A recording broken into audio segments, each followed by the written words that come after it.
Now, know what monoamines are, we can finally understand how they are created through a diet and how they are used up by the body.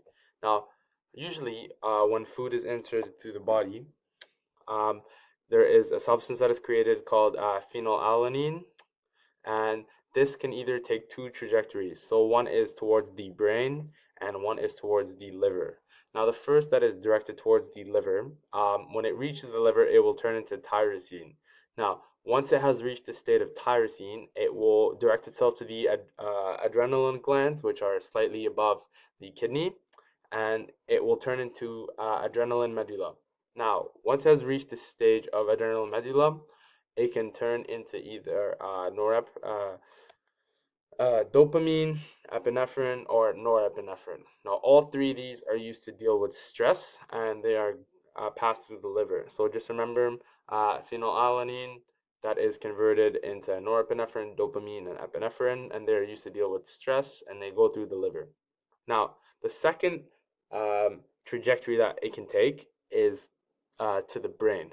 Now, when it goes through the towards the brain, the only way that this tyrosine is created is if there is insulin and LNAA carriers. Once these are present, tyrosine is then created and it can move on to the blood-brain barrier. Now keep in mind that it does not go directly to the brain without first crossing the blood-brain barrier. Now once it has crossed this barrier, the tyrosine will reach the brain and it will want to convert into dopa. But this cannot be done until iron and oxygen and folate are present. Now once these two are present, then it will be able to convert into dopa. Once it has turned into dopa, it will want to turn it to dopamine. Again, this can't occur unless there is pyridoxine present, aka P5P and vitamin B6, and this will eventually turn dopa into dopamine. Now, once it has reached the state of dopamine, it can again convert into norepinephrine and epinephrine. Now, for it to convert into norepinephrine, there must be copper, iron, and vitamin C.